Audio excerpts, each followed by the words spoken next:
This is Sean Maluta, fresh out of the Cruiserweight Classic, the king of the Savate kick, and you're listening to WNS.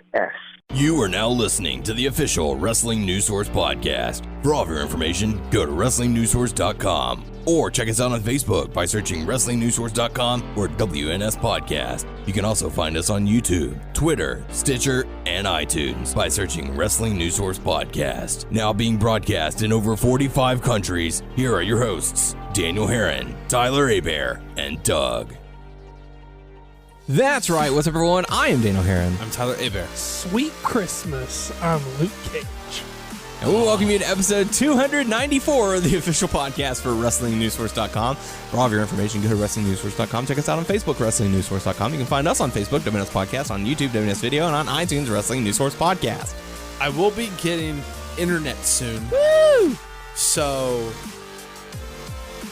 I know someone who has a, what's it called? Account, not Hulu, but, Netflix? Netflix. I can't think of Netflix. But, I want to watch a Luke Cage show. Nice. Oh my gosh. Okay, that's it. You can find us on Stitcher, Beyond Pod, and Player.fm, and the Satchel, thesatchel.com, Yes. .org. No. You can search Wrestling News Source Podcast to find us. The podcast is on Twitter at WNS Podcast, and Daniel's at WNS_Daniel. Tyler is at Tyler_Hebert. I just want you to know I'm never going to say that right. Satchel? The Satchel. That's fine. The Purse. No. The Fanny Pack. No. Why the must you mock bag it? that you carry around your wrist. It is a Well, satchel. You're a satchel. So welcome to the show. We've got a lot to talk about this week. We've got some feedback. We're going to talk about Raw, Smackdown. We'll give you our predictions for No Mercy. That snuck up on me. We also have an interview. Every 2 weeks. Yeah, I know. We've got an interview with Cruiserweight Classic competitor Sean Maluta. We've also got some hot topics and Q&A as well. So, yeah. So thanks, everyone, for tuning in this week. Would you say every 2 weeks? Would you say? Just about. It's been like the last 2 weeks. But what is it after this? What's Hell in a Cell. And that's a Raw? Then Survivor Series. Or is that a joint? Raw. Hell in a Cell is Raw. Okay.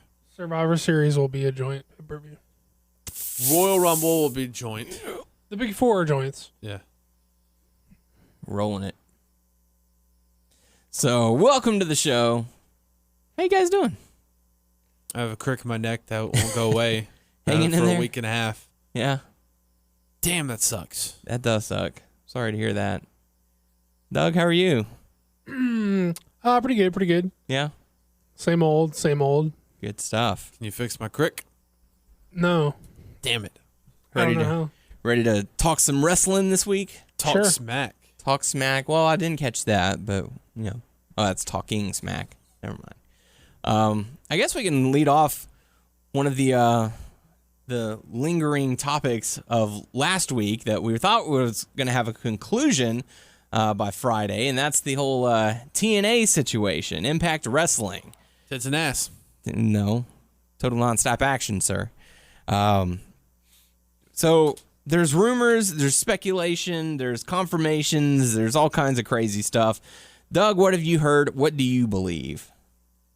Well, I mean, something that is not speculation is that someone fronted the money for Bound for Glory, and someone fronted the money for the next set of television tapings that supposedly will get them to the end of the year. Or at least December, end of the year, something like that. Somewhere around there. So, I mean, that's fact. I mean, it happened. Dixie Carter's dad? Well, they stopped a long time ago. Oh. And Billy Corgan is the guy who has been fronting the money the past 3 times or so. But from my understanding, it's about like $500,000 like every time they do like a tapings. Goodness. It's a lot of fucking money. That is. And basically, I mean, he said, if I'm going to be paying this money to save the company's ass, I want to own the company, which makes all the sense in the world. And, I mean, he's already sort of replaced her as like the president or whatever. I mean, whatever his official position is, but. You think it's probably one of Billy's friends? I mean, it's not a secret that he's he says he's trying investing. Yeah. He's like, I'm trying to buy the company. It's not a secret that he's trying. Yeah. But like, what exactly is getting worked out? Like, I've heard like people say that even though Billy said he would not fund any more tapings until he owned it, or wouldn't because it doesn't make sense for him to keep like throwing his money away. I mean, he owns, because of the money he's contributed, he owns a share in the company, but Dixie Carter still has the controlling share. I think it's like she has like 70% or something like that. And I think like Billy owns some, the Aerolux company owns some from the contributions they've made. I own some. You own the DVDs. 1%. And action figures and video game. And so it would make sense for, even though he said that, I mean, he also said publicly that he believed that no matter if it came down to it, that somebody would step up and let these tapings happen. That he didn't think that all the parties involved would let their like a show not happen. Mm-hmm. So it didn't happen. No one knows where the money came from, or it's not like somebody knows where the money came from, right. but it's not publicly known. And there's a signature on that check. Hey, I think it's good that the internet does not know. Yeah. I mean, someone did not leak that. It's a legit mystery. That's cool. But it would not be. The thing about it is, if he's trying to, Corgan's also said that if he buys it, he's rebranding it, so it's not going to be TNA. So basically, what he wants is the television slot, because if he's rebranding, he's not trying to live off of the company. So it would, if they missed the TV tapings, that could void their contract.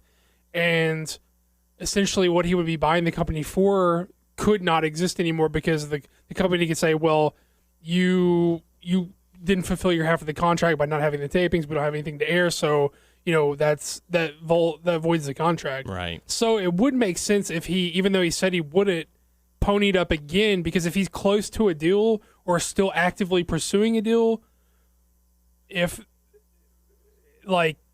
would make sense for him to fund it, so that if he does eventually, or it does end up working out, what he wants is still available to him. Mm-hmm. Because it wouldn't make sense for him to still buy it, because if he doesn't want the time slot and the TV deal, he can go and start his own company. He doesn't need to. It'd probably be cheaper in the long run. Of course. So that's the selling point, is he's already got a deal lined out.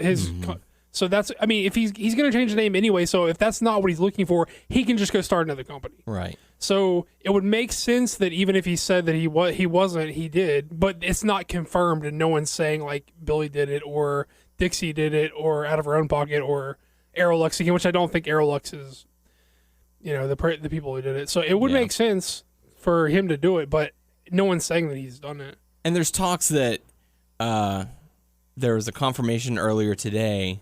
Of course, we'll find out more as the week rolls on, that WWE is reaching a settlement to where they can own the libraries for TNA, and then Corgan would presume control over TNA to rebrand it. Now, the question I pose to you guys, do you think that maybe the WWE said, look, we'll front the money if you give us the library? Maybe so. Yeah. I don't know.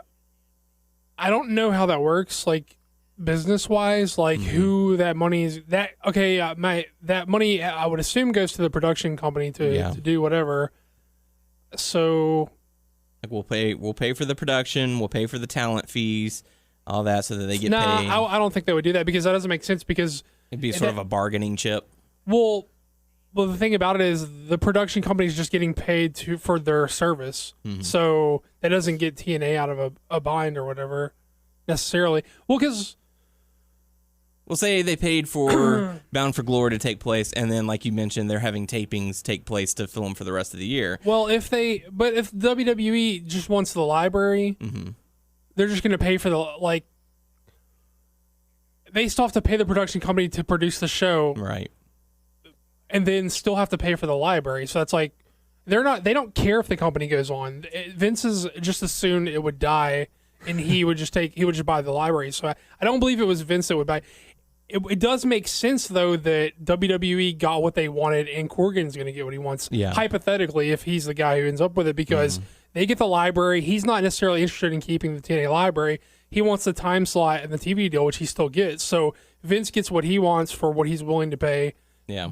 Corgan gets what he wants hypothetically for what he's willing to pay, and they just sort of like, I mean, does that make sense? What I'm saying, like, well, maybe they said, okay, for the entire TNA library, it'll cost. Purely speculation now. It'd be like $2 million or $5 million. I'm just saying. Say it costs $2 million to hold the Bound for Glory and all the tapings for the remainder of the year. So that leaves them with $3 million, maybe what the original library was worth. So like maybe they did like an upcharge. Hey, get us through the end of this, so that you can have what you want. But the thing about it is like TNA's not in a like position of power. Like they're sort of like gonna have to take whatever they can get. Right. Do you feel it that it's weird that they have an anonymous? That's what I'm saying. Like maybe it was the WWE and they're just like, look, just don't tell anybody. It's gonna come out. Just right now, people either don't know or aren't saying. Mm-hmm. I was expecting something Friday or Saturday, something. I'm like, someone bought this. Some were waiting. Yeah. Was it Corgan? Was it WWE? Who's going to own Impact Wrestling? Who's going to own TNA? So, for those of you who are listening, if the news has already come out, I'm sure we'll talk about it next week. But we're talking about it here. We do have some feedback from last week's show. First bit's coming from Ace McSpade saying, personally, I'm not a fan of the CM Punk chants or the what chants or crap like that. What? I feel bad for the wrestlers, and it's very disrespectful. Fuck those idiots. One of the worst things about professional wrestling today are the fans.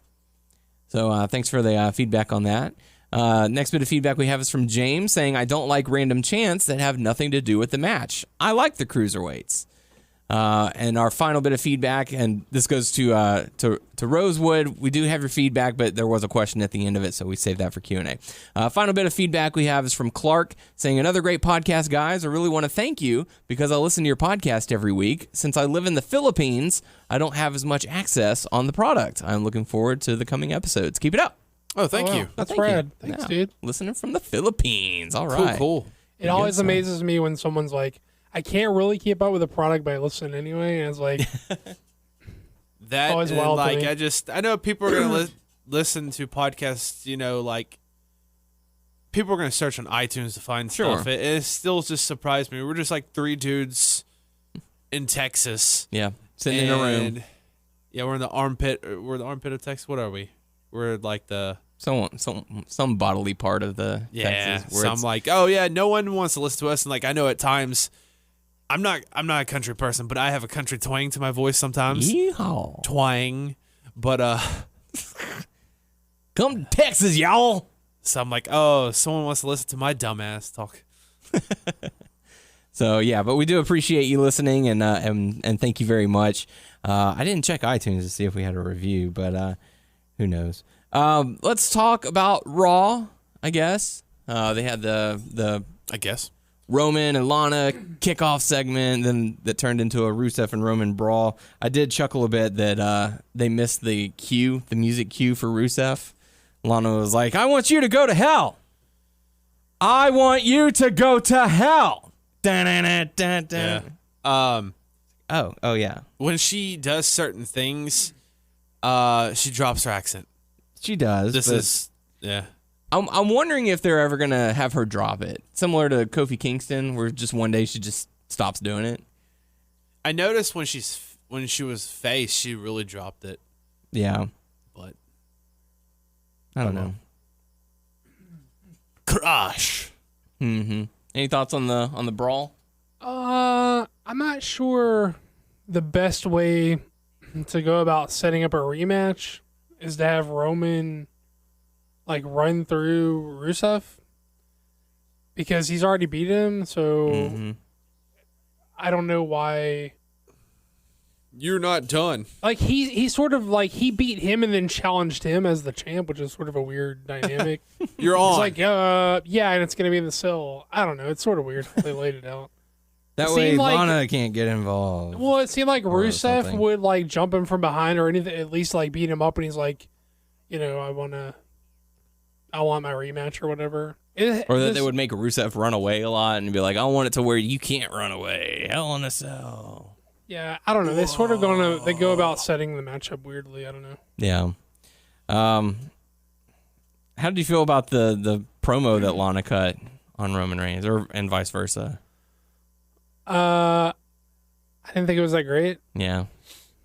I don't think she's that great. I know people like her, and I know people think she's like really good at what she does, but I just don't. Honestly, I don't think she's good at what she does. Rusev is the star. Crush.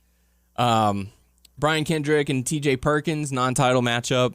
I'm the man with the plan. That's right. Brian Kendrick got the win.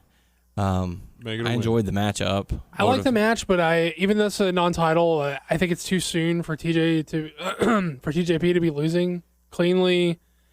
I felt like they could have again done something different to set up the rematch. Yeah, and for some reason, I thought this was going to be the title match. Well, I think they promoted it differently on the show. I think initially they said like non-title, and then they said, because last week I think they were saying, there's going to be 2 title matches, the cruiserweight and the women's title. I think they confused their own stuff. Yeah, and they changed it, but it sets up for their pay-per-view payoff or whatever they do. Yeah, I just think that he's a new champ in a new division, and it's too soon to beat him like that. Yeah, and I don't know. I just think there are other ways that you could establish the rematch between the two. Kind of like the Swan and Nice match.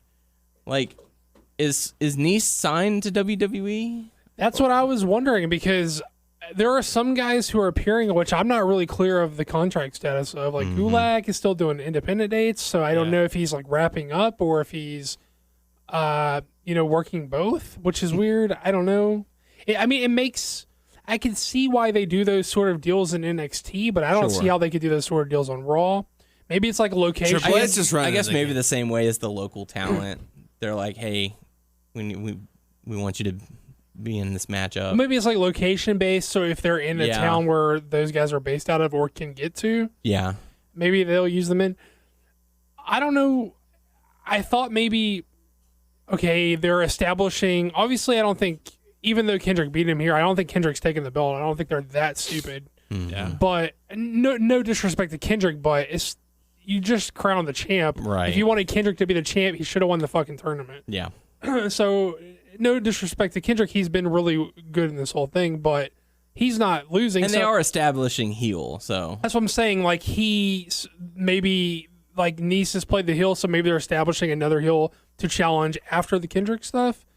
But I don't know. It's weird with his contract status. Like, is he a guy that can challenge? And also, they could have done that with someone else, because Swan, other than TJP and Kendrick, Swan is the guy who's sort of the most catching on. Yeah. So it's weird to beat him. I don't know.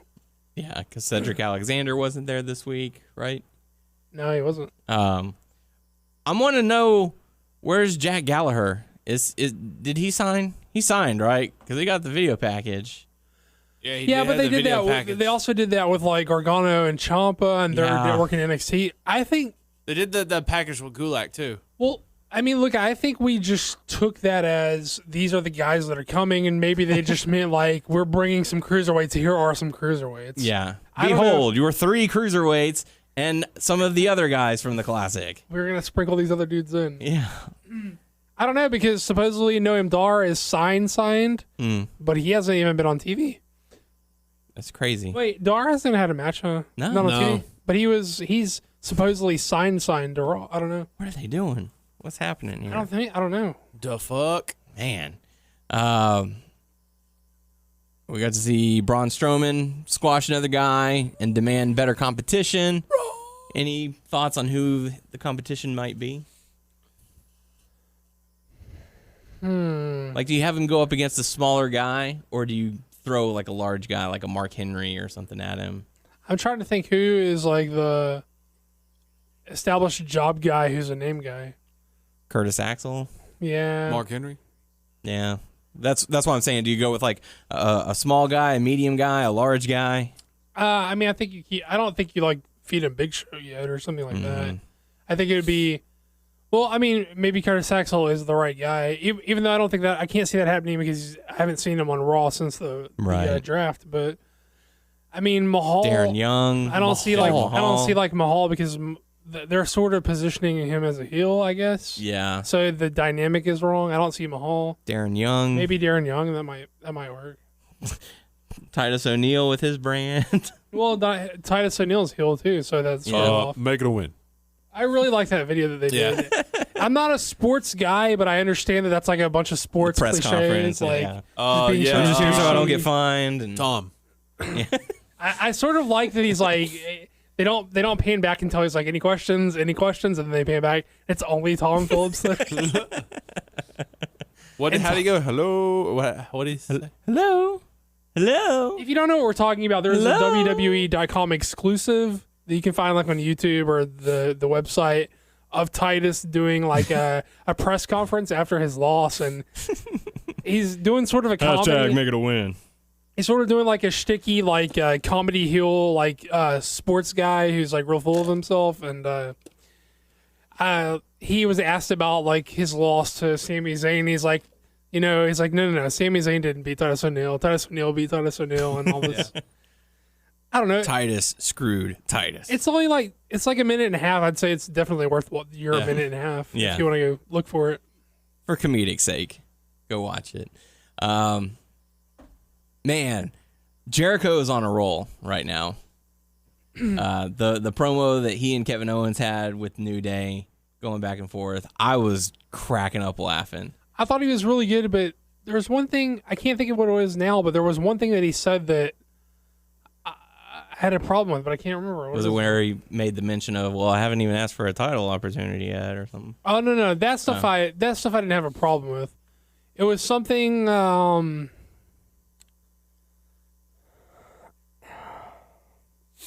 mean, it couldn't have been that big of a problem because I can't even remember. It doesn't stick out. Yeah. At the time, I remember I didn't like that. But overall, I thought he did really well. You're going to be on the list twice. Put him on the list again. No, don't put me on the list.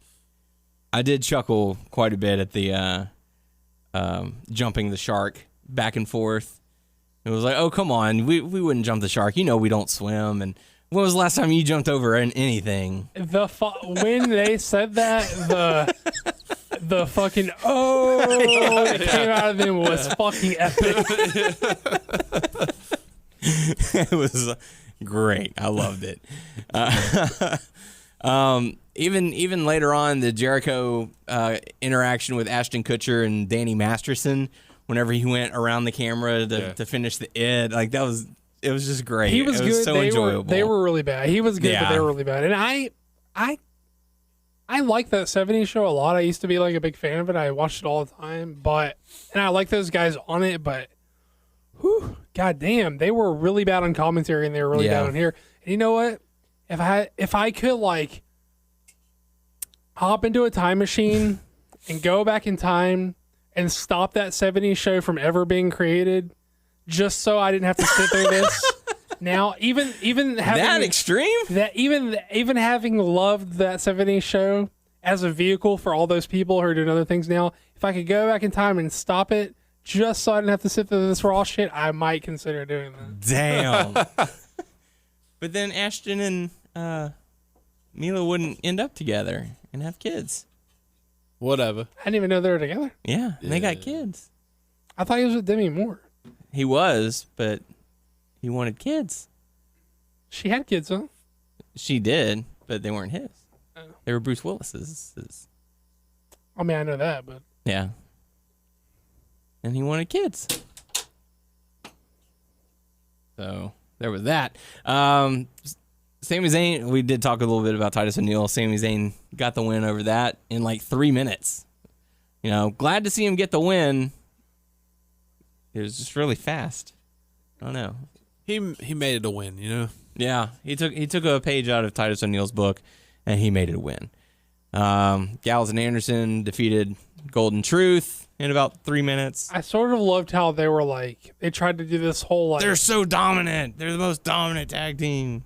No. Better than that. I sort of loved how Gallows and Anderson were like, look at these fucking losers are just like goofing off. Look how stupid they are after coming off of like 2 months of doing nothing but goofing off and stupid jokes. Yeah. Yep. Ball jokes. We didn't do that shit. Yeah. Anywho. New Day defeat Kevin Owens and Jericho. Tony Nese defeats Rich Swann, which we kind of talked about. Kind of a shocker. Especially with them building up Rich Swann, now you immediately cut the legs out from him. Well, I don't know if I felt like they are building him up, but if he's the one that feels like they should be building up. Yeah, and I felt like he didn't get hardly any offense in that matchup. It was more of a spotlight for Tony Nese. Yeah. And I was watching the match. I was like, okay, Swann's going to come back and, pull out the victory, and that's going to be a nice shine for Nese. But no, it was just dominance from Nese, and he gets the win. I'm sitting there going, wait a minute, what just happened here? I mean, it makes sense if he is signed and he's the next challenger, then fine. If that's the case, absolutely. Yeah, but we just don't know that that's the case. Yeah. I think, can we get like a spreadsheet of who's signed and who's not, what their deal is? I'm going to the website right now. I'm going to see who's on this motherfucking roster page. Okay. You do not that that's any indication. But. Yeah. While you do that, I'll go to Tyler for this Sheamus and Cesaro odd couple. What are your thoughts on this?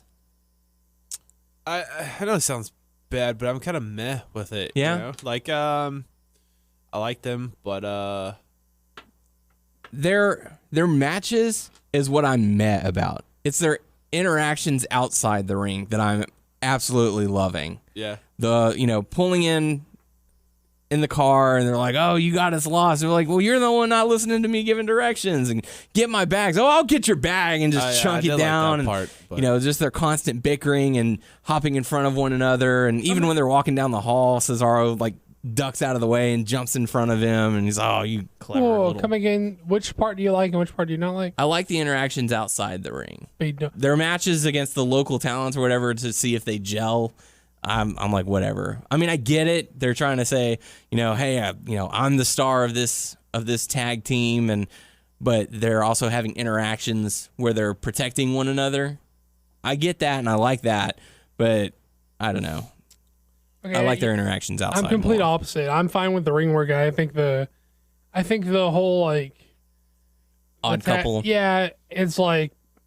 You can do that in like a new way, but they're doing it in the very played out like way. I don't know. I don't like that, but I'm fine with the ring work. Yeah. I thought they did some cool stuff, like as far as like Cesaro like jumping off of his back to hit the DDT on the other guy. Yeah, I think that's a cool way to be sort of like a fuck you, but I'm also like kicking ass in the match. I don't know.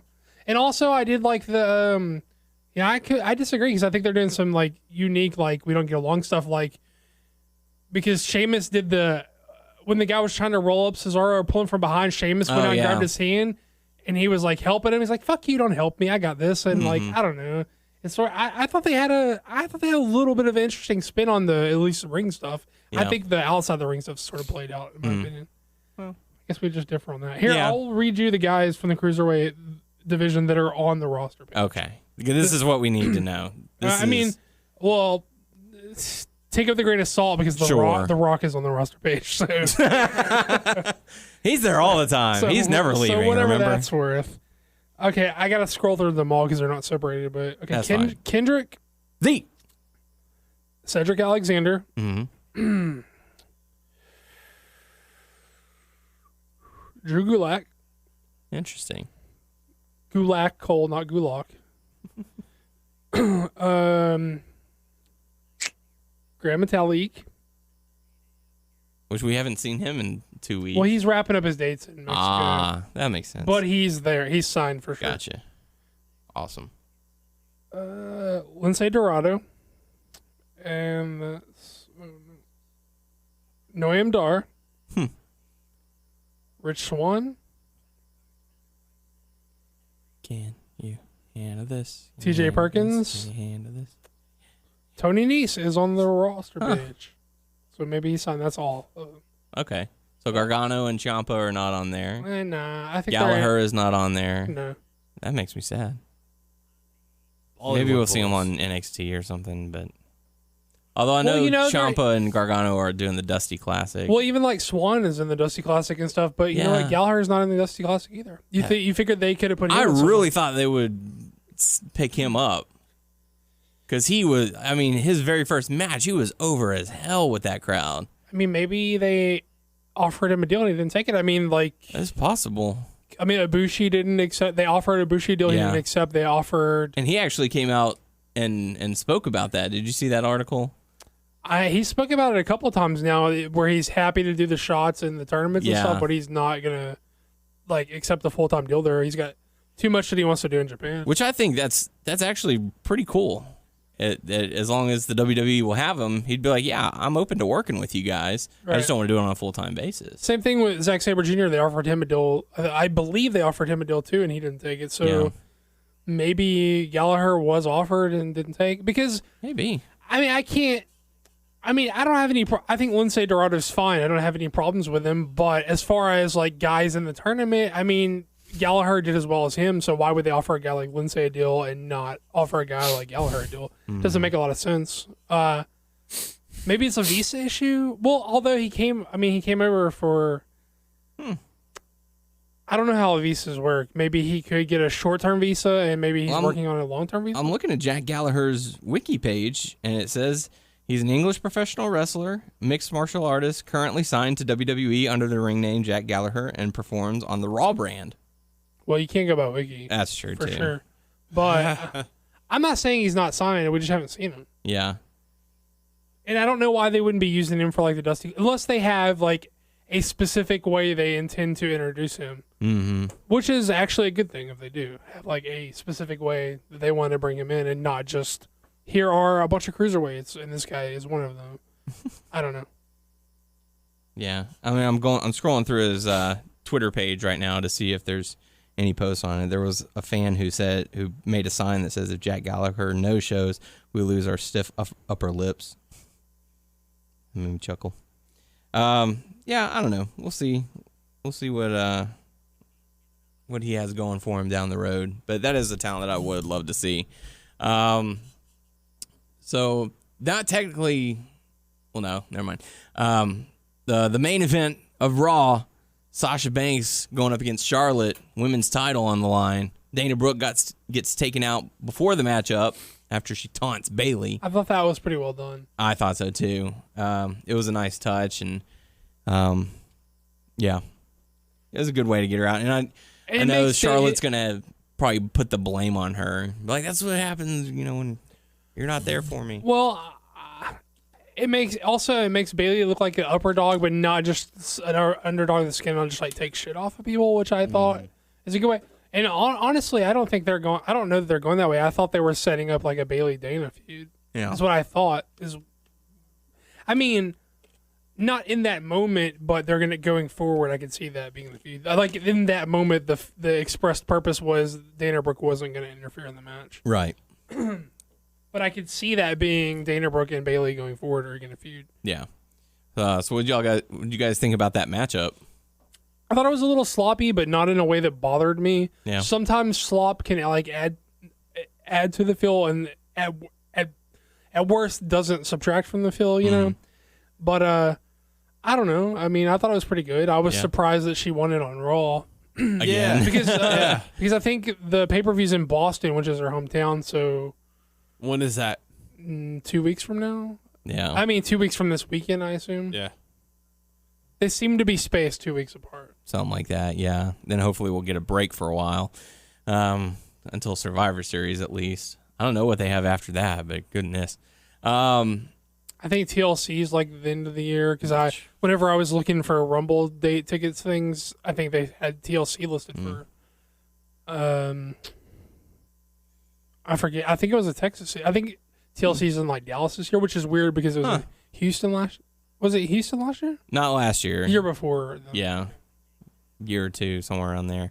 I will give Charlotte a lot of credit. That corkscrew moonsault that she did. It was impressive. Very impressive. Very athletic. I dug it. The good stuff. You dug it. I dug it. That's right. SmackDown, the go home show to No Mercy. They had Kane go up against Bray Wyatt. Kane ends up winning on a countout. After Randy Orton appears upside down saying, I'm just trying to see things from your perspective. Whoa, check out this. I did this. Wow, look what I did in post. This Bray Wyatt, Randy Orton stuff. Who could care? Who could care about this? Is it the shit? Randy Orton fans and Bray Wyatt fans. That's who. Everyone was curious. Yeah. How Bray got out of that storage unit. It was by the help of Sister Abigail. Yeah, sure. Yes. I was halfway expecting a hand to appear to reach out to Bray because he put his hand out. I was expecting like a hand to come out. Like, how creepy would that be to some people? As a cameraman. Yeah, as a cameraman. That's right. As he's locked away in that storage unit that did not have a lock on it. That could have easily been tampered with. But hey, I'm gonna get out of here. Who am I to point out such small details like that? Hey, Randy. Yeah. Let's see. Nikki Bella defeats Alexa Bliss via disqualification because Carmella got involved. Then Becky makes a save, which you know what that means. Tag match, players. Then Alexa Bliss and Carmella defeat Nikki Bella and Becky Lynch. So they got that win back pretty quickly. Short matchup between the Hype Bros and the Vaudevillains. Forgot the Vaudevillains were on SmackDown for a while. Yeah, me too. Yeah, they're not doing anything with them. Nope. And the Hype Bros, I guess they're going to be contenders against the Usos. What was that? The thing that Mojo Rawley did, has he done that before? The Hammer Time little pelvic thrust thing? I don't think so. I'm like, It what? was bad. Yeah, it was. You know what also I think is real dumb? When he does the he ain't hype thing. I think it's so dumb. But he's just letting the crowd know that he ain't hyped. I mean, who wouldn't know? Who wouldn't know that Mojo's the hype one? Someone who's watching it for the first time, maybe? I mean, can you just tell by the way he's I being don't hyped? stay hyped because I have a condition. His state of hypeness, it just is. You could just see. He's not hyped enough. He needs to be hyper. I just drank 5-hour energy shots. For 25 continuous Yes. hours of energy. Yeah. Yeah? Yep. Thoughts on the Miz TV Dolphumentary special guest appearance by the Spirit Squad? I'm not gonna lie, that trailer I laughed at. Yeah? Yeah. I liked it with the exception of I didn't like. It's just like a thing that gets on. I know a lot of people don't care, but it's a thing that really bothers me.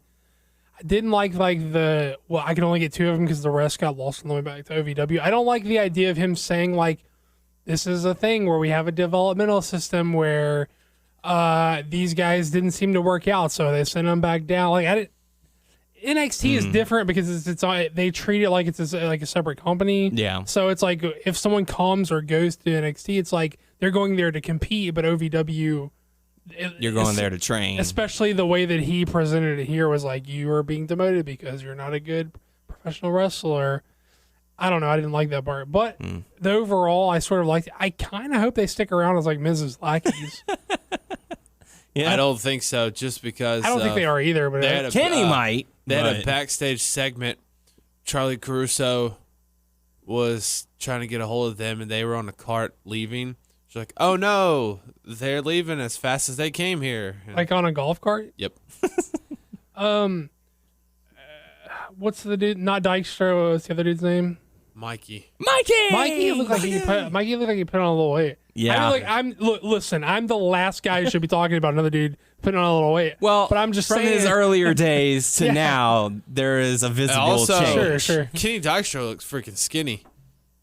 Yeah, I can see that. Because remember how when he broke off from the Spirit Squad, he was a little bigger, but not. Yeah. Or maybe now We just It's haven't just- seen him in years, though. we haven't seen him in a long time, and we're seeing him in HD now. Oh yeah, sure. 'Cause that was before WWE went HD. Oh okay, yeah, that's it. So that could be, the camera added 10 pounds and all that, and now we're seeing him in full HD, where it's like, oh, he's a little bit slimmer. That, or maybe he's just taking better care What was of the himself. other members? Nikki! Well, I know that. Nikki! What was the other two? Mikey! I can't remember. Was there 5 altogether? Kenny! Or 6? I thought there was 4. No, there were 5. There were 5. Okay, well, it was those 2 and Dolph. That's 3. Yeah. I can't remember the rest. I'll look them up. Okay, yeah, you look them up, and you have that in your browser history. I don't know. I'm intrigued as to where they're actually going with this storyline for No Mercy, which we'll talk about in our predictions. But it's going to be an interesting talk for sure. Jason Jordan made quick work of Jey Uso. Then the Usos attacked, but Slater and Rhino made the save. I found it. There's Kenny, Johnny, Mitch, Big Johnny, Nikki, and Mikey. I like how Mitch is the only guy who... They should have called him Mitchie or something. Mitchie. It's like they couldn't come up with one more Kenny, like... Johnny, Nikki, Mikey. Dolphy! Mitch. Well, like didn't they they could- do that with the ghosts Jesse, on right there. on Pac-Man? Took me 5 seconds. Yeah. He could have been Jesse. Jesse. What? Didn't they do that with the ghosts from Pac-Man? There's like Inky, Blinky, Winky, and Bob or something like that. I have no clue. I'm not sure about I don't that. know what you're I'll talking. put that on my Sounds browser like- history. Sounds like that could be something. Bless you. Mitch. That doesn't go. Swagger going up against Corbin. What'd you guys think? I don't know. I'm not into this. I thought it was an interesting finish. I'm not sure it was a good finish, but it was an interesting one to say the least. What you guys didn't think that was? I don't think I've ever seen them do it quite like this. At least not in a long time. Yeah, I've never seen. I've always been curious about stuff like that. You know, This was like a very like. It seemed like they were like drawing from like real life sports inspiration. Like that was a bad call. Like he was clearly. Yeah. And they're like some of the guys were like, no, I look like he tapped at me, and the other guys were like, no, he was clearly reaching for the. It was very subjective. So they're like. yeah. To me, it looked like obviously he was reaching on purpose, but the idea was to make it subjective or whatever. Yeah, it's similar to those times where you go to your local wrestling show and the people are like banging on the mat to try and get the slow clap going. Mm-hmm. I'm like, technically you could count that as a tap because Right. he's banging on the mat. Right. Like that's a tap, ref. So it is subjective. So it does He create tapped a little out. controversy. I thought it was a pretty nifty little finish. I can't recall seeing that before. I'm not saying it's never happened. Don't fucking I don't write in remember with all the anything. times it's happened. I'm just saying I can't recall. a Yeah, finish not on like top that. of my head. I don't think so. And by the way, I did look up the Pac-Man ghost names. It is Blinky, Pinky, Inky, and Clyde. But that's actually just their nicknames. Their characters are actually Shadow, Speedy, Bashful, and Pokey. Gotcha. Pokey About is Clyde. hand job ghost. No! That's high five ghost, dude. No, that's a dirty cousin or something. Hand job ghost. She turns Oh, I tricks. forgot. High five ghost did have like the shitty like cousin. What was his name? From prison. Yeah, but his name wasn't actually Handjob. I don't know. I don't remember. Do you know they're doing like regular show in space? Like it's yeah, Wow. it's like a new spin on the series. I Okay, don't I'm know. gonna look at High Five Ghost. Will there be baby ducks on the moon? I don't know. They sent them there. They sent a lot of shit to that moon. They did. Soda machine that doesn't work. Send it to the moon. And then we had the confrontation between Styles, Ambrose, and Cena. Best mic work from Dean Ambrose in a long time. Yeah. Very well done. And they both went crazy. Oh, And Low Five Ghost. low 5 ghost. So, yeah, what do you think about this standoff? Wait, say it again. The standoff for Styles and Ambrose and Cena. I like the confrontation. Just like, okay, they all get in there, and then Styles says something to Cena. Well, he says something about Ambrose that brings out Ambrose. And then Well, Ambrose is talking once about they're him. all out there, and then they Right. all go Cena, and Cena's about to say something, go after AJ. Just shut Then- your mouth. And then Dean gets in his face. I was Yeah. like, oh shit, I like this. I like that they're using Ambrose as a tweener here. He's like, look, I'm pissed off at you, and I'm pissed off at you. So, I have right to be. So It's still weird the dynamic, like how they're using Cena against Dean. yeah, Just because Dean's, he's like the loose cannon, but he's not like a heel, right. and Cena's getting in his face. Like, I don't like you, homie, Yeah, and well, it's good because someone's getting in Cena's face. Cena known not to back down, so that's just where that stems from. But it was the fact that he was bringing up, hey, you want to talk about hustle. I've been busting my ass since I got here, since day one. I wrestled the most matches last year. I've wrestled the most matches this year, which is actually accurate as far as like house shows, pay-per-views, actual televised matches as well. Dean Ambrose wrestled the most last year out of anybody. So for him to come out and drop that little bit of knowledge, very well done. He went through the hustle, the loyalty, and the respect, and it was like, you obviously don't respect me just because I'm not kissing your ass. I know how you are backstage and all this, blah, blah, blah, blah. Like Doug mentioned, it was very well done. Great mic work from Ambrose. I even liked the fact that John Cena said, hey, talk is cheap, and got right into the brawl. He didn't even say anything, he didn't say a lot. He just said that, and then, yeah. So, I mean, it's going to make a lot of people question the main event. A lot of people are saying that the mercy. ratings for SmackDown are better than Raw. I don't know the details about that, but for this particular week, or I don't know. Overall? I guess this week, I don't know. Well, I know that the SmackDown ratings slipped a little bit over the past week or two. I have not seen how they did this week, but I mean, SmackDown is putting on an entertaining product. They're doing a fine job interweaving storylines throughout SmackDown. Even though, like the Randy Orton and Bray Wyatt one, it's not one that I'm necessarily interested in. They are giving a lot of shine to. They are putting a lot of build into a lot of the matches focused at No Mercy. We have the Carmella and Nikki Bella. We've got the Alexa Bliss and Becky Lynch. We've got the Miz and Ziggler. We've got the triple threat match, and now we have Orton and Wyatt. So there are a lot of matches that all have stories. They're not just being thrown together at the last minute. And even with the addition of Jack Swagger and Baron Corbin, technically it was one of those last minute decisions because it was on the go home show before the pay-per-view, but it immediately has a story because it's something that has been built for the past couple of weeks. Ever since Jack Swagger showed up, he's like, hey, you're a big dog, I'm a big dog. Let's see who's bigger. And, they have a match. There's some controversy surrounding it. And now we know that there's going to be a matchup. So I don't know how much longer I can stall for Doug to get back from the bathroom. But I don't know. but I guess with that being said, we got to hear those picks. We got to hear those picks. We got to hear those picks. So No Mercy predictions. You can go straight into it then. Huh? I mean, I tried to stall as long as I could. What? Was there more than you wanted to talk about? Chicks, man. Chicks, man. Yeah, let's talk about those chicks, man.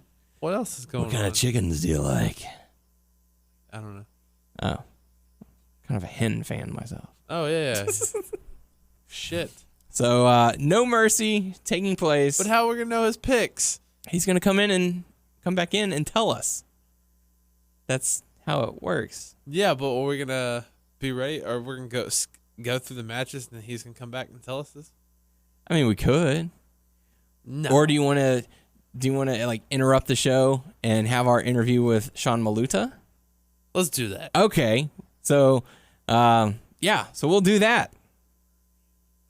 You're listening to an exclusive interview on WNS. Okay, folks, joining us on the show this week, you might have seen him in the Cruiserweight Classic. In fact, I know you did. It is our guest this week, Sean Maluta. Sean, welcome to the show. Thank you very much for having me, my man. We appreciate your time for everything Sean Maluta related. You can follow him on Twitter at Savate Kick, Savate Kick. So welcome to the show. How are you doing? I'm doing great, man. How about yourself? Oh, doing great. Now, you recently involved in the Cruiserweight Classic on the WWE Network, which was absolutely phenomenal. And I'd really like to get your experience throughout the entire journey. So when you first found out you were selected, well, first off, how were you selected for the Cruiserweight Classic? Well, basically, I've had about a 9-year or so career now, and I've been lucky enough to have a lot of tryouts in the last, I want to say, about 4 years. So, I'm pretty familiar with a lot of people in the WWE already. William Regal, who is very heavily in charge of the whole tryout process. And, when you go on the road and Raw and SmackDown, things like that, anytime you're booked as an extra, that's usually who you're dealing with. I built a pretty strong relationship with Mr. Regal over the years. I think he saw enough of me for the few times that I performed for him. He saw enough of me to, include me in this tournament. And, I was approached about it earlier in the year. I was just so excited for the whole process, and, because I was finally going to get the platform that I always dreamed about being on. And so I owe a lot of that to Mr. Regal. So yeah, I've been around the WWE for a couple of years now, getting looks here and there and doing a lot of extra work. So, I believe I built up enough to where they took a chance on me and brought me in as one of the 32. And the rest was history. Yeah, very cool. And that's it's one of those things where, out of every wrestler out there in the world trying to get in, you're one of the few 32 that actually got the chance to perform in front of the crowd. You did go out in the first round, unfortunately, going up against Ibushi. But take us through the events of, okay, so you've gotten the call, you've been selected, you're backstage in the room with everybody. Take us through that. Who all is in there giving pep talks? Was it Triple H? Was it William Regal? Was it all of them? Like, give us sort of a vibe, a visual. Yeah, the whole experience was just surreal. It started at the Performance Center earlier that week, kind of meeting the coaches and everybody that was involved in putting the whole tournament together. So that was pretty cool. Also, obviously meeting the other 31 guys that were going to be competing. So it was a couple of days of that. And, like you said, Triple H, from, him to everybody down, a lot of good talks, a lot of insight on how the tournament was going to work and what was to be expected of it. Really cool stuff. I remember, I think it was the Tuesday before the taping, Triple H talked to us, and, all 32 of us were there. And, he was just basically talking about the opportunity that this was going to be. And I think it was, obviously this was an idea that they've had for a while now, maybe even years, but nobody really knows how it's going to turn out until after it's over and done with. And eventually the whole thing was such a success that, the Cruiserweight division was rebirthed from this tournament, at least I believe. So it was, it was a lot of interactions throughout the week.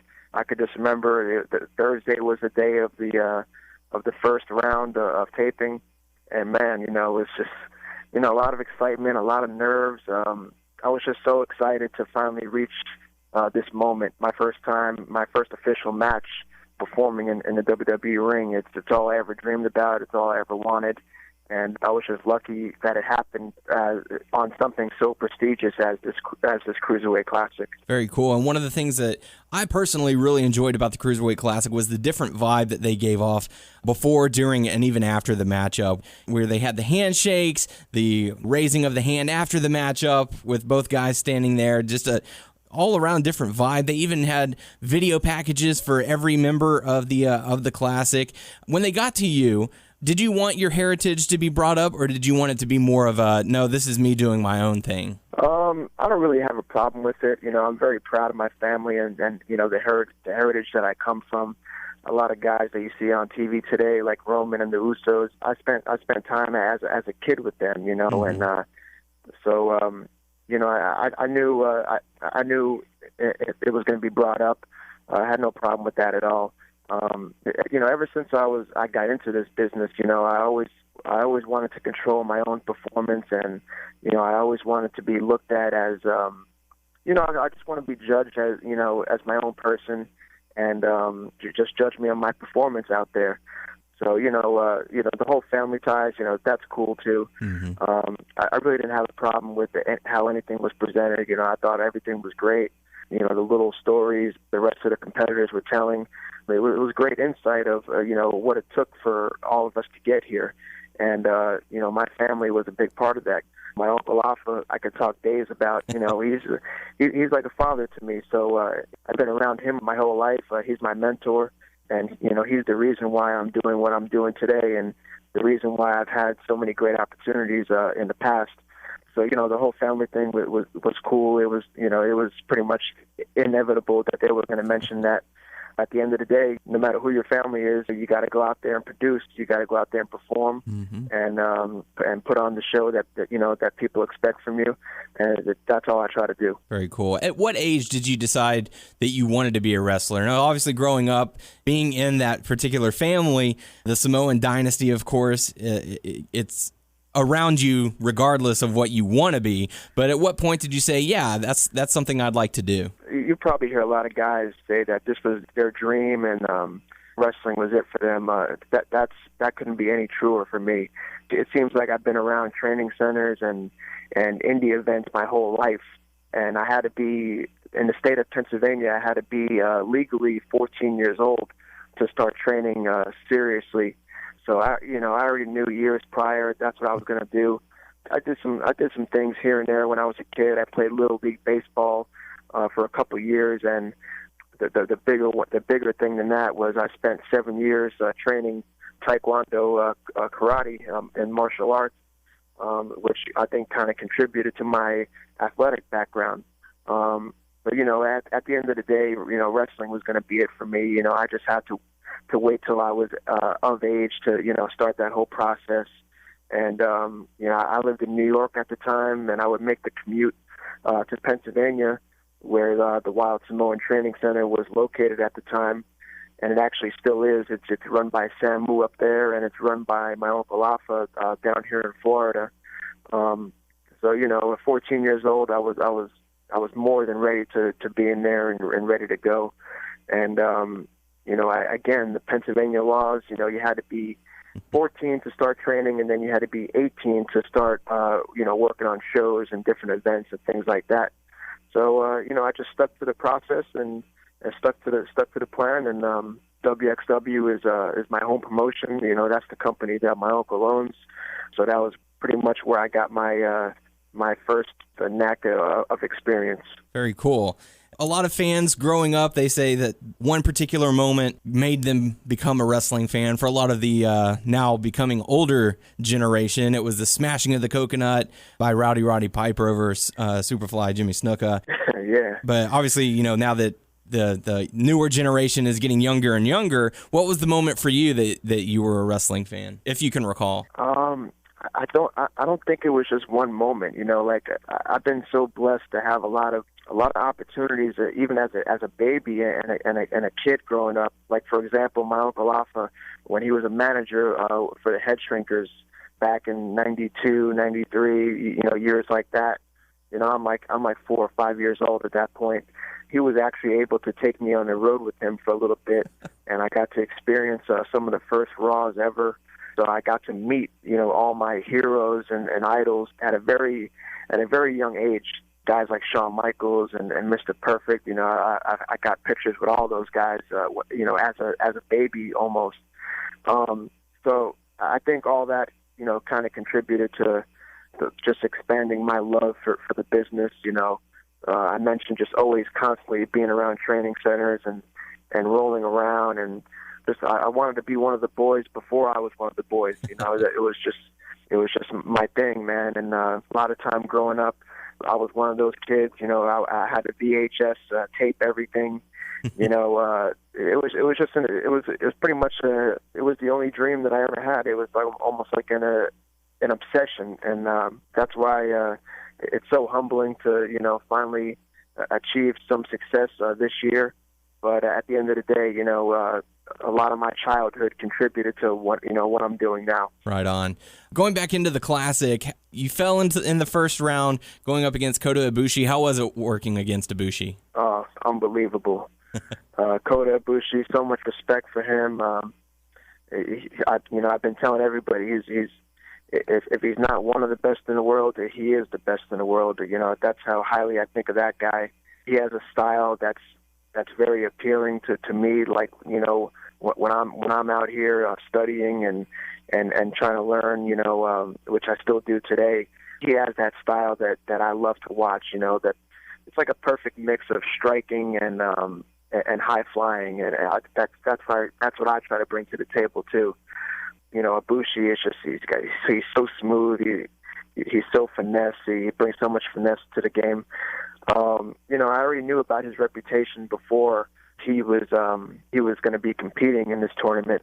I've been a big fan of Japanese wrestling since I can remember, all the way back to the heavyweights like Kawada and Misawa, and then later on, just watching New Japan and Pro Wrestling Noah.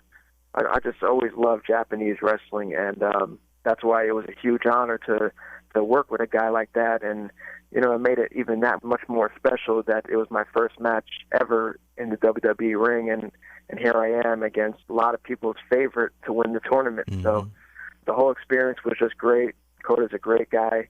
There was a little bit of a language barrier there too. I'm not sure if people, some people might know, because obviously he had a translator hanging around, for his post-match promos and things like that. But that's all real stuff, man. He's very limited when it comes to English, but I embraced the challenge. It was actually my first time working with a guy that couldn't speak English like that. So it was a challenge for me, and I just embraced it. And I could have been working with anybody in there. I knew that I had to go out there and produce. This is what I worked my whole life for, and this was finally my platform to do it. And it just made it that much more special that I was in there with such a great talent like him. Absolutely. And unfortunately, you came up a little short in the first round, but you did get to have a bonus match later on. You teamed up to go up against the Bollywood Boys. Was there talk backstage of, hey, I want to go up against this guy? No, I want to go up against this guy. Can we just go out in the ring and just face all of these guys? Or was it sort of... I got to feel with those 32 guys, everyone's kind of like sizing each other up, going, yeah, I think we could do a pretty good matchup. Yeah, I actually got pretty lucky because I actually technically I wrestled on every single Cruiserweight Classic taping, except you're probably only going to see the match with Ibushi, but I've been lucky enough to have a lot of opportunities with dark matches and things like that. And I think it definitely helps that I'm local. I live right outside of Orlando. The opportunity was there, and I just tried to take it. And I actually had a couple of matches with the Bollywoods at this point. And any opportunity that I get these days, just trying to make the most of it. They're giving me the ball, and I'm just trying to run with it. And hopefully there'll be more opportunities to come. Was there anyone in that locker room that you did not get to face that you would have liked to? Oh man, you can name like a whole bunch of people from that tournament that I would love to work with. Hopefully, I can in the very near future. Guys like Brian Kendrick, who I've watched for years and years. It seems ever since his run with Ring of Honor and Japan and things like that. There's nothing but respect for him. Guys like Zack Sabre and Cedric Alexander, Tozawa. These are guys that some of them I was familiar with. Some of them, I just saw their work for the first time there, but there's definitely a long list of people from that tournament that I think I can mix it up pretty well with. And you mentioned Brian Kendrick, one of the veterans in the locker room. Also, Tajiri was back there as well. Did any of them approach you? Did you approach any of them asking advice or thoughts on your matchup or anything? Oh yeah, I've always been one to pick as many brains as I can. Actually, Brian Kendrick was actually the first person that I actually talked to that whole week. Just because of where we were sitting, I started a conversation with him, and I just told him how much I respect his work, and it was just talking to me like a coworker. A lot of guys like that, but it's mainly it was mainly trying to get as much out of the coaches that you can, and trying to learn the system as best as possible, how things are done, how TV works. That's what I was really going for. Because I just want to be the best overall at my game, and there's a lot of things that are done on the indies that can't be done or aren't done when you're wrestling for the WWE, and there's a lot of things that when you're wrestling WWE TV that you have to be aware of, and little tips and little tricks of the trade. So I was just trying to educate myself as best as possible with that stuff. Very cool. And since the conclusion of the Cruiserweight Classic, have you been in contact with WWE? Are we going to be seeing you again, maybe on NXT, possibly the Cruiserweight division on Raw? Well, a couple weeks after the match with Ibushi, I got called in to wrestle NXT against Hideo Itami. I'm not sure if you were going to mention that, but I guess I will. It's just because that match means so much to me. I talked about Ibushi style and how much I respect him, but Hideo Itami, oh man, he's just another level to me when it comes to he's literally one of my favorite wrestlers of all time. And that was another special moment. Here I am, my first match on NXT, and I get to share that with him. And it was just special for a lot of reasons. It was his first match coming back from surgery, so that was pretty cool.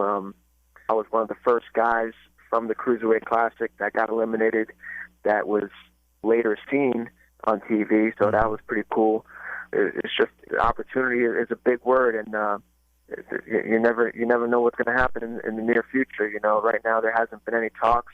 I am local. I'm right outside of Orlando, so I've been frequently booked for a lot of NXT as doing extra work and things like that. Regardless of if I'm being used or not, they have enough faith in me to consistently book me with that, and I'm just so honored and blessed for that. So. Hopefully, like I said, man, just hoping for more opportunities in the future. Very cool. And like to know a couple things about you outside of the ring. What do you like to do as far as hobbies? I'm kind of a simple guy. I love hitting the gym. At least 5 times a week. Outside of the ring, you can catch me just watching football. Pretty much if I don't have any kind of wrestling on my TV, there's some kind of sports going on. Like I'm a big football fan, pretty big basketball fan. I just enjoy sports. I love working out. Movies. It's just pretty basic stuff. But honestly, a lot of my time is really watching wrestling and not just watching it just to watch it, but critiquing things and dissecting things and writing things down. That's one of my biggest hobbies, to be honest. Very cool. And do you have any upcoming shows in the next couple of months that you'd like to promote, so some of your fans might be able to attend? I do. WXW is still my hometown, home promotion, I should say. We're located right outside of Orlando in Mineola, Florida. We have our next show October 15th. I'm currently the world champion there, so I'm always I can always be seen there. That's been my home. I got a match coming up in San Antonio, Texas, coming up in November. We have our own Wild Samoan Tag Team Tournament. It's been an annual thing for the last few years. That's coming up in December. Basically, any kind of events coming up that I'm going to be a part of, I'm almost sure to be posting on Twitter and Facebook and things like that. You mentioned my Twitter. It's @SavatKick. Facebook, Sean Maluta. You can find out any kind of events I got coming up on there. Very cool. Awesome. Well, we certainly appreciate your time, and best of luck to you. Hope NXT comes calling for you again. Sean Maluta, it has certainly been a pleasure. Thank you, man. I appreciate it. We got to hear those picks. We got to hear those picks. We got to hear those picks. So, No Mercy taking place this Sunday on the WWE Network. Should be pretty interesting. It really, honestly, it snuck up on me. I didn't remember it until they were posting on it on Raw and Smackdown. I was like, oh yeah, that is this weekend, isn't it? So we have the kickoff match, Jack Swagger going up against Baron Corbin. So Tyler, you fell a point in the last pay-per-views, so we'll kick it off with you. Who are you going to go with on this one? I would think that you would think Swagger would win, so Baron Corbin would, if they would continue the feud or whatever, and Baron Corbin would say it's bullshit and still attack him, all that stuff. So I don't know. I'm going Swagger. So you think Swagger might find another way to win, similar to the false tap out, reaching for the ropes? He won this last time. Yeah. Shit. I don't know. This could be a one and done thing. I don't know. Swagger wants to fudge. I don't know. I'm back and forth in my head. Corbin? So you're switching from Swagger to Corbin? Yeah. Final answer? Yes. All right. Doug? I'm going to take Corbin as well. Okay. I was thinking about maybe have Jack Swagger win again just to make Corbin even more furious. Or he could get the win back and they'd be like, okay, well, I won once and you won once. And now let's have the rubber match or something. So I could see it really go either way. You know what? I'm going to go with Jack Swagger on this one. I'll vary it up. I'll give Tyler an opportunity to get that point back. So I'm picking Swagger. You guys are going with Corbin. So someone's getting a point. Nope. Tyler, pick the next matchup. We've got Miz and Ziggler, Nikki Bella versus Carmella. Nikki versus Carmella. Alrighty, Nikki Bella going up against Carmella. What do you think about this one? Chicks, man. Talking about those chicks, man. Carmella get the win. Carmella to get the win. Establish a new. Yeah, I would think female so. competitor. I mean, I think it would be weird that if she lost or whatever. Yeah. Her first pay-per-view. Right? Is it her first? No, I mean 1-1. Right. Yeah. Singles competition. Okay, so you're going with Carmella, Doug? I'm going with Nikki Bella. Nikki Bella. Interesting. Any particular reason? I think the ultimate direction is going to end up with Nikki versus Becky, probably around Mania time. So I just assume this is just something for her to do until they push her back a little more. See, I'm thinking the opposite. I was thinking Carmella so that they could establish another challenger for Becky in the months or weeks leading up to it, because she's already defeated Natalya. This is going to be up against Alexa Bliss this time, and then you got to have someone for the next one, which would be Carmella. But they've done things in the past where the person lost, went on to have a match the very next week and become the number one contender or something like that. Not necessarily for the women's championship, but just in general. You should go ahead and go with Carmella because I need some points. Yeah? But what if you're incorrect? Well, if I'm incorrect, I'm just incorrect. All right. Well, I can't let this guy get 2 points on me like that, tie it back up. So I'm going to go with Carmella to establish her. Nope. Nikki. I'm going with Carmella. So Doug, the odd one out on this one. So, Doug, we'll let you pick the next matchup. We've got Miz versus Ziggler, Alexa Bliss versus Becky Lynch, Orton versus Wyatt, Slater and Rhino versus the Usos, and the triple threat match for the world title. Beauty and the Man Beast. Let's go with Orton versus Wyatt. Orton versus Wyatt. The battle of the mind games. The voices versus God or whatever he is. The battle of who could care less. Or who could not care less. Either way. That's what I meant. Yeah. So, what you thinking on this one? I don't know. Look, you convinced me, boys. I'm undecided. I'm pretty much right there with you. I don't know. Don't really care. So Wyatt technically won the last one? Yeah. And he got the mind game one up at the end of SmackDown, not being in the storage unit. So he's going to become more powerful than ever now that Sister Abigail has returned, which could be also the return of Luke Harper. We know he's ready to go. You know what I'm going to say, Wyatt? Yeah? Tyler? Shit, I don't know. Wyatt. Yeah, I'm going to go with Wyatt as well. I think a return of Luke Harper. Or maybe Luke Harper returns and gets the disqualification and Orton Rowan's gets the win. out. Rowan's out, right? Why? Really? Something's like shoulder, maybe? Jeez. Is this also going to be the return of the rocking chair?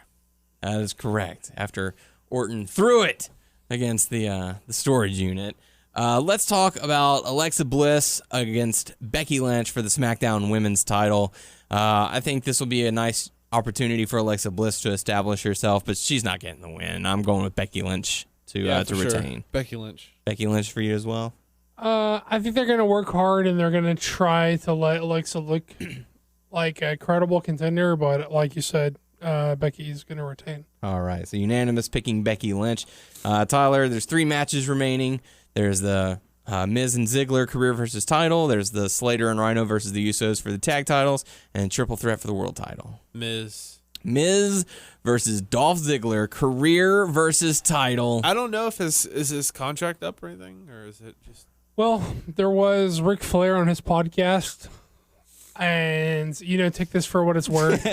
He has claimed to slept with Halle Berry. No, he took her to Space Mountain, or she rode Space Mountain. Which also, she has claimed that she doesn't even know who Ric Flair is. Also, okay, I find that hard to believe. I find that hard to believe as well.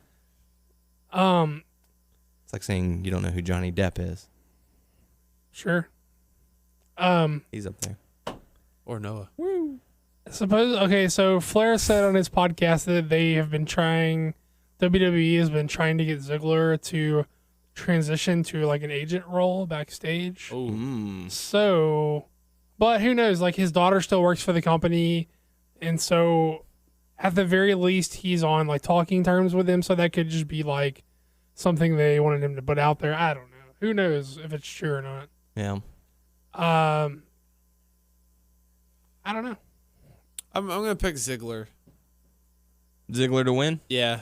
I guess it's for another person to pick up the title. Miz has been having it for a while, I think. Yeah, but Miz seems like the hot hand, so it feels like weird to take it off of Miz right now. Yeah, he is like the credible heel on SmackDown right now, just underneath AJ Styles. He's got the crowd giving him all sorts of heat. What better way to get even more heat than to pull out the victory, finish, air quote, Dolph Ziggler's career. And, they could always bring him back later on or something under a new gimmick or something and be like, look. Yeah, I mean, that would feel really unsatisfying if they do like a DQ finish or a no finish. Yeah. I would be really pissed off. I would also feel just as cheated if they brought him back like under a different name or something. Mm-hmm. I mean, Miz says no bullshit. No, you're not showing up on Raw. No you're NXT. So like I would you feel are done. It would feel really cheap and really cheated for them to go that route, but also I never put it past them to do that. Yeah. He'll come back as Zog Diggler. Ziggler. I don't know. I think that The Miz gets the win, gets the heat. Maybe Ziggler takes some time off to do whatever it is he wants to do. Coming back as an agent, if that's the case that they've offered him. Who knows? Maybe this be the end of Dolph Ziggler? I don't know. I mean, he seems unhappy with his position. Mm-hmm. He seems... I know he's interested in, like, comedy and stuff, and I know he's been doing some of that, and he's been doing, like, apparently talking a lot of politics on his Twitter, so... I don't know if he's interested in doing stuff outside, or if he... You can do the spoken word route like Jim Ross and Mick Foley did. Or if he wants to roll... The thing is, he's not going to make the money he's making now anymore. Well, sure. So, it'd be... I don't know. If he's going to, like, roll the dice and... Although I don't know if he's the kind of guy who goes out and splurges on fancy houses and new cars and stuff like that. Sure. Or if he's, he's probably saved up quite a bit of money. Seems like a smart guy, I guess. I don't know him personally. I don't know that much about how he spends his money. Yeah. So I think regardless of what happens, he's going to be fine. If he wants to go to other promotions, they'll happily pay him, and they'll probably put a title around him. It just seems like the roster is so light with the brand split that they would do whatever it would take to keep him, it would feel like. Yeah. I'm going to go... Ziggler just seems like the safer pick. I'm just going to go with Ziggler. So 2 Zigglers? Yeah. All right. Although it doesn't seem to make sense to me to take the title off The Miz. All right. I'm going Miz, going alone on that one. So we'll see how that plays out. Doug, what's the next matchup? You want to do the tag titles or the world title? Do the world title? No, I'm kidding. The tag titles. All right. Heath Slater and Rhino going up against the Usos for the SmackDown Tag Championships. I could see American Alpha costing the Usos just to fuck them to get them back a little bit. Fuck them. But other than that, all signs point toward the Usos. Yeah. So do you feel like they got another month in Beauty and the Man Beast, or do you think they're going to go ahead and turn it over to the Usos? Because if you go with the Usos, then you gotta go to the American Alpha stuff immediately. Yeah. So why did they just not crown American Alpha? Because if you didn't want to crown him outside the gate, then the other reason would be to build them. But they haven't done much building. They've just been doing this injury angle with Usos. Yeah. So what would the point be to hold off on them? I don't know. There's no telling. And would they try and do the entry angle on Rhino, being like he was the muscle. They've taken him out, so now it's up to Heath Slater to get the win. Or I don't know. I don't know how this is going to turn out because, like you said, American Alpha is right there in the wake. And I mean, if you go with the Usos, they have to feud with American Alpha. Yeah. So would you do like the rematch the following Tuesday on SmackDown? I guess. That way you could move into American Alpha? I guess so. You have Rhino and Slater going up against American Alpha, number one contender match.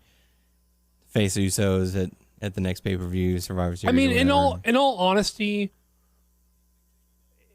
when it comes to Slater, the fun was in the chase. The fun in Slater is not being the reigning champion. Yeah. The fun in Slater was like, okay, he got it. He's part of the Raw. That's the He's got kids. Yeah. So the thing is like, well, what do you do with Slater? How much longer can you ride that while it's still hot? Yeah, but what do you do with Slater after the team splits up? Or I don't see them staying together when they lose it. And he forms another faction. Well, is he same old Slater who loses a lot, or is he now Slater with a little bit more respect, who's a more credible contender? Right. Slater that always loses. Or no, you know. Well, I think without Rhino, he will be the Slater that loses, but now he's on SmackDown. Unless he forms another faction. Slater Gator. 3MB. The Core. Nexus. What other ones was he in? Trill. Huh? What? Trill. Trill? Yeah. What's Trill? I don't know. That's made up word. Okay. Is that his next one? You didn't make it. Well, Trill's, I didn't make up the word Trill. I made it up for a group. The faction name, Trill. Pimp C is going to come back from the grave and slap you. Like to see him try. Damn, just calling out Pimp C like that. All right, I'm going to step over here in case he does show up. R.I.P. Pimp C. That's right. So, who are you going to go with on this one? I didn't say. I'm still. Tyler, who are you going with? Rhino and Heath Slater? Heath Slater. I could see them hanging on to it like one more pay-per-view, but only if American Alpha comes out and fucks the Usos. I don't know. My gut's telling me Usos, and a good portion of the time that I changed my decision on my original gut feeling, I end up being wrong. Like my gut was right. Your gut doesn't know shit. My gut knows what it likes. My gut knows which is why it it's likes so a big. hamburger. Damn right. I love hamburgers. That's why it's so big. Screw it. I'm going with the Usos on this one. I'm putting points on the line. I'm making this thing interesting. Damn it. Who do you have, Tyler? Heath and Rhino. So the 3-point swing could happen here. So far. If American Alpha cost or stopped the Usos from winning the titles, then that feud has to play out on its own without the titles. So then who would Slater Gator even feud with? Slater Gator. I mean, I'm sorry. I've been saying Slater Gator for a while over the last. I meant Slater and Rhino. I'm sorry. Beauty and the Man Beast. Make it a win. You know what? I'm gonna go with the Usos as well. I thought you were gonna fuck All it. right. I'm going with Slater Gator. The one Slater Gator. I'm like, fuck it. I'm going with Slater Gator. Like, that's mathematically impossible. He's making his own brand, sir. All right, so 2 for the Usos, 1 for Beauty and the Man Beast. Jeez. That takes us into the main event: John Cena versus AJ Styles versus Dean Ambrose for the WWE World Title. Tyler, we will start it off with you. You're picking Dean Ambrose. No, one Mr. AJ Styles to retain. You heard the man. He said Dean Ambrose. Yes, I heard it too. You heard me say AJ Styles? to you be don't pinned? have to keep saying Dean Ambrose. We already did the first time. Yeah. Yeah. We got you covered. Don't worry. We got you. Gotcha. He marked it down. Don't worry. It's on. It's marked. We got it. I'm going to take AJ Styles. AJ Styles, good answer. That's what I was going to go with, Thanks. too. You just so. picked Dean I Ambrose. really don't know why he's picking Dean Ambrose, but Doug just whatever. picked Dean Ambrose. That's a dumb joke. Why would you be? I'm picking Dean Ambrose to get pinned. Yeah, So me you too. just picked Dean Ambrose. To get pinned. Tell her that joke's To not even lose the funny. match. That's a dumb joke. Stop making that dumb joke.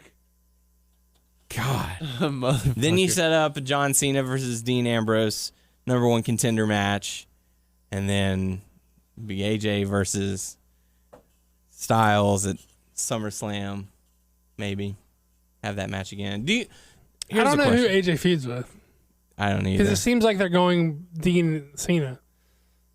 Yeah, maybe. Do you give the title to Cena eventually?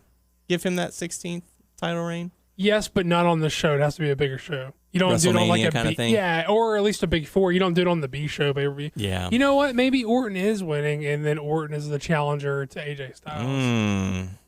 Can I change my pick? Can I change my pick in the Wyatt Orton match? Okay. I'm gonna go with Orton. Yeah? Who did I pick? Wyatt. Wyatt. We both picked Wyatt. We all picked Wyatt, didn't we? I'm changing to Orton. Damn it! Because I don't know who else is Who gonna did I feud with pick? AJ. I don't know, Tyler. Who did you pick? You picked Dean Ambrose. Fuck that. For all the matches, Your scoreboard says Dean Ambrose on all the. who's gonna be the women's champ? Dean Ambrose. Fuck. Titty Master Ambrose. Yeah. I'm picking I'm switching to Orton, AJ Styles. and I'm going with AJ Styles. Do I want to pick Orton? Who else is he going to feud with? Yeah, that is true. Where does he go from there? Yeah, I'm changing too. If I didn't already pick Orton, I'm picking you Orton. pick Kurt Hawkins. Why would I pick Kurt Hawkins? He is going to be there. We didn't even talk about that. He's going to be at No Mercy. One of two things. He delivers more facts. Well, he's going to deliver more facts. But fact. his mystery opponent's either going to be Kane, who's going to chokeslam him, or like Apollo Crews. Who else could it be? Oh yeah, that's true. Apollo Crews. Apollo. Who will probably win also? Apollo. I think he's just I think he's this Jinder Mahal of the SmackDown. Robert of the Stars. All right. Tyler, who are you picking in the Wyatt Orton match? Did you say Wyatt originally? Well, who are you picking now? We both changed. Are you going to change yours? I don't even know who I had. We'll just decide Pick again. who we want now. Sure, Orton. All right. So all three of us unanimously picking Randy Orton to defeat Bray Wyatt. So with that being said, those were some great picks. Those are some great picks. Those are some great picks. Dean Ambrose. Let's go into some hot topics. It was reported last week Jamie Noble was attacked outside of his home and actually stabbed. Not outside his home, on the road. Oh, I thought it was Supposedly like in his. I mean, maybe in his neighborhood or something, but Yeah. supposedly he cut someone off, or they thought he cut him off, and they followed approached him. him at a stop. Yeah, that's kind of like terrifying. And he has made a post that he is in recovery, or he's in the recovery process, and he is expected to make a fully return. Supposedly some real nasty shit. Like I think he had a collapsed lung or something like that. Oh, like Yeah, like he got stabbed. he got stabbed in the back and on the side. Yeah. Like it is nasty. People take that serious. You cut me off, I'm gonna cut you. Yeah. Supposedly there was like multiple dudes in the car, and it got They started like beating the crap it got out like of him. heated, and like he got into an altercation with one of them, and then more of them got out of the car. I just hope they catch him, throw him in jail. I don't know, but I'm just glad that he's okay. And about Alberto Del Rio missed an event in Mexico, AAA. and he claimed that he was stabbed or cut. He posted some pictures to his Instagram or Twitter. Instagram, yeah, but It didn't really show that it was necessarily him. There was some dude's head who's been cut, and some dude's arm has been cut. yeah, but my sources say that according to police, You mean someone you some well-known person. No, you my saw on Twitter. sources, because I came up with You them. didn't even change the wording of what the guy said. Though. Who's your sources? Don't worry about it. Okay. They choose to be anonymous. Let the record show that we are mocking people and we don't actually think that we have sources. That is correct. Yeah. No, apparently no police report was filed about a stabbing or a cut or an altercation of that. So is Alberto making Looks it a little up? fishy. Listen, and this is also really weird. There was a picture posted of Paige, who had a bunch of like bruises on her arms. It's not Paige showcasing bruises on her arms, but it is a recent picture of the past couple of days of Paige, who someone zoomed in on it, and you can see a bunch of bruises on her arms. So there's a bunch of weird stuff going on, and a lot of people are saying that the story isn't adding up. Del Rio's story, which obviously seems really fishy. That Perhaps they had an altercation, and I mean, I'm not going to allege anything. I'm just saying what I've seen out there. Gotcha. So make your own assumptions. Yeah, Go and look at the pictures, make your own story. Yeah, I don't know. And that's probably the truth. In happy news, because there is happy news out there in the world, Daniel Bryan and Brie Bella are expecting their first child. Woo! Spring 2007. Little baby Bryan. 2007? 17. That's what it said. Yeah. Wow. Spring of 2017. They're going to have a baby in the past. Yes. It's already 10 years old. So congratulations to the happy couple. Congrats. I'm sure you're listening to hear. Yes. Yes. We Yes. love y'all. Thanks for the tips. Whatever. Anyways, now we have some WWE 2K17 news from our own Tyler Dean Ambrose A-Bear. Yeah. Take it away. We are a week away. We are. Less than a week now. Less than a week. I'm pumped. Last week, the YouTube, what's it called? Some YouTube users that promote certain video games and stuff were allowed to release their footage. That they went to a convention that had 2K17 that was specifically for them. Confidential. Yeah, so they were all releasing content. It was just a lot, over and over and over. And people were like, oh, I gotta get this out. This part of this game. This person's not gonna have it. The first thing I saw, one of the first things I saw, was they went through the whole roster, like in the menu, and it was kind of, if you look at it, it's kind of like Mortal Kombat, when in the menu, when you like go to a character and you click on them, Lillian Garcia will say the name automatically. Oh, that's cool. It's just like in Mortal Kombat when you pick the character Scorpion, they'll do that. So yeah, that's pretty cool. And just like they'll do their little movements or whatever. So it's just like Mortal Kombat. Nice, nice touch. Yes, you can pick different referees for the match, so that's pretty cool. ECW, I'm gonna make Mike Chioda my referee. WWE. Charles Robinson, he's a good guy. Yeah. I've been watching different, videos of entrances and people, certain superstars fighting and stuff. So it just really looks cool. I finally saw Nakamura's entrance. Mm-hmm. What'd you think? I'm happy about it. For a first year person, I'm pretty content. But I'm gonna have to play hands on, Yeah. Got to get the full effect on your screen. Yeah. So and be on the lookout for those who are interested for an unboxing video. Yes, because I got the NXT edition. And next week is not going to be a full review. I'm just going to have it for... Sure. I won't even have it for a day because I have to work. So it'll be the week after. I guess I would give a full review. But yeah, we will have the unboxing. You see the second one? Yeah. Yeah. With it zoomed in. Yeah. That's about it, I think. Awesome. Yes. Well, cool deal. Thank you very much. Looking forward to it next week. Finally, at long last. Yeah. Then we'll have a couple months where we'll talk about it, and then we'll have a nice lull period. And then once the news starts about 2K18, it starts all over. The madness starts again. Welcome to my world, ladies and gentlemen. Mostly gentlemen. Time to go into the Q&A portion of the show. Your questions, our answers. Only question this week coming from Rosewood, but it also comes with quite a bit of feedback. It says, "Hey guys, awesome show as always. A few months ago, I asked how you guys felt about crowds that try to hijack shows, and we were pretty much on the same page. I'm a Brooklyn native, and I'm in the Barclays Center every time Brooklyn. Bringing it to you. I'm in the Barclays Center every time the WWE rolls into town, and to be honest, the crowd really ruins the shows for me at times. I was at SummerSlam this year, and I will admit, when Stephanie and Foley did the unveiling of the new Universal Championship and the crowd took a complete dump on the title, I did think it was funny because you could really tell by the look on Stephanie McMahon's face. She thought, oh shit, we fucked up.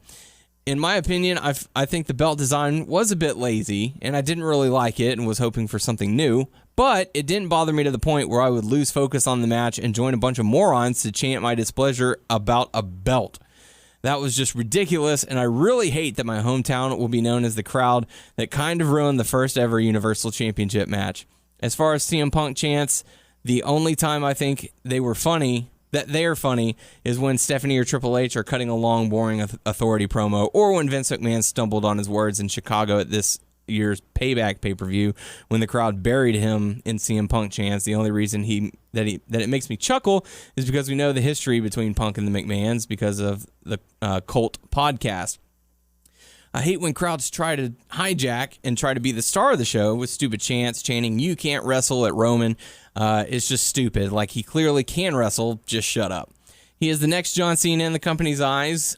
Either get over it or use the bathroom whenever he comes out. Or chanting boring or chanting Randy Savage during a match is just disrespectful. Or ECW. And stupid. If you don't like the match you're seeing, get up and go get a hot dog or go home. At the end of the day, those fans are stupid because they paid their good money just to come to a show and be negative about everything when you could have done that from your couch while not ruining the experience of the people that came to enjoy the show. That's all, guys. Sorry it was a bit long, but again, I'm from Brooklyn, and I hate morons who try to hijack the show when I come just to watch wrestling, which, yes, for the most part is bad, but still fun to watch live. Also, I have a question. How long do you guys think KO will hold the title? I say he loses at Survivor Series. So thank you for the feedback, and thank you for the question. I'm going to say the Rumble. Yeah? You think he holds it for a while? Yeah, I'll say the Rumble. I don't really have a reasoning. I'm just sort of guessing, and that feels about right. I don't know. So I'm just trying to picture as to whom he will lose to. Baylor. Yeah, I mean, Balor wouldn't be coming back around. At the Rumble or before?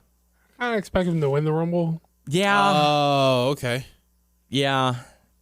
Like surprise entrant winner. Yeah, because that's about the timetable. It'd be a little sooner than expected because I think they put him at like 4 to 6 months, and that's like right at the 4-month mark, or somewhere around that, somewhere along those lines. So he would be pushing it, but it is obtainable for him to come back around that time. So yeah, I could easily see him do that, get that win, and then get his big moment at WrestleMania. They seem to be wanting, they're teasing going in the Jericho direction. So I think we're going to get at least a Jericho match out of it. Do you see Jericho taking it off of him? No. That would seem weird, right? Because you got Hell in a Cell, Survivor Series, maybe one more. Excuse me, maybe one more in between TLC. Yeah, I think TLC's a They need some filler. And then you have the Rumble. Unless they decide to do one more, which, God, I hope not. That's so much saturation. Yeah, I could see him drop it at the Rumble to whomever Balor would face for the title. I know they're probably going to go with Rollins versus Triple H at Mania. I think that's where they're, I think we've had this discussion several times. But I would kind of like to see Rollins get the win, only to have Rollins versus Balor at Mania for the title, because I think that'd be kind of poetic justice. I feel like they're trying to turn him babyface. Yeah, which, that's why it wouldn't work out, but if they had decided to keep him heel much longer. That seemed like the original plan was them. Unless you bring Balor back as a heel. Maybe you do. I don't know. Yeah, who knows? But yeah, so that's going to do it for us this week. So thanks for the questions. Make sure to submit your questions on our YouTube channel, WNS Video, also our Facebook page, WNS Podcast. You can check us out on WrestlingNewsSource.com and WrestlingNewsSource.com on Facebook. You can subscribe to our show on iTunes by searching Wrestling News Source Podcast. And I want to send a special thank you once again to Sean Maluta of the Cruiserweight Classic for coming on to the show this week. We're on Stitcher, Beyond Pod, and Player.fm. Just search Wrestling News Source Podcast to find us. At WNS Podcast. On Twitter at WNS_Daniel and at Tyler_Aber. Also the Satchel. And the Satchel, that's right. We're back in the Satchel again. So for the podcast crew, I am Daniel Heron. I'm Tyler. Dean Ambrose. Fuck. I'm Doug. Tyler Ambrose. And we will catch you all next week. Mm-mm.